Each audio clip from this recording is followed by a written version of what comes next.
J'ai quitté le lycée à 17 ans, d'une part parce que j'avais accumulé trop de retard au cours de ma scolarité, et puis parce que j'avais besoin de travailler et d'avoir un revenu.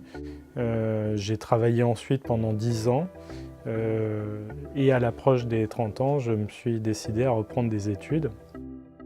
Eh bien, avant l'entrée en DAE, donc en septembre 2017, j'étais en contrat en CDD dans une boulangerie.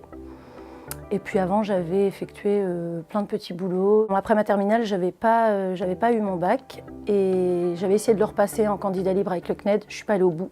Et du coup, j'ai eu mes 3 enfants.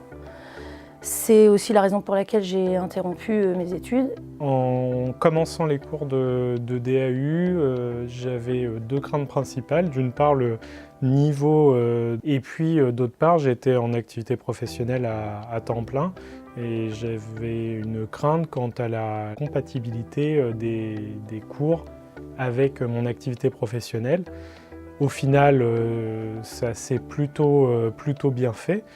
Je ne me voyais pas revenir au lycée voilà, pour des cours toute la journée et tout ça, donc l'alternative cours du soir m'allait très bien.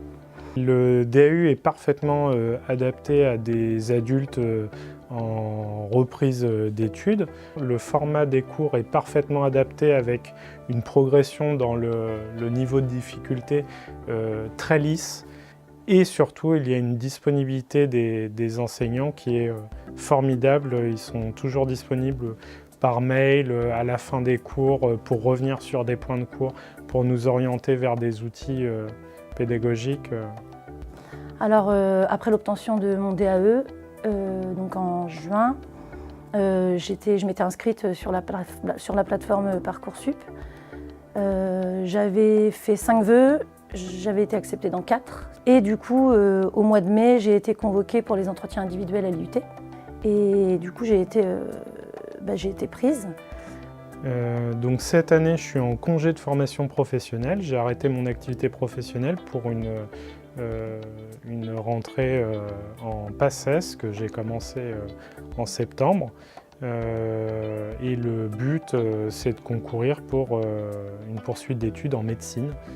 Alors pour l'année du DAE en 2017-2018, j'ai eu la chance d'être prise en charge par la région. Pour les 2 ans de DUT, du coup, je me suis rapprochée du Pôle emploi, je leur ai exposé mon projet.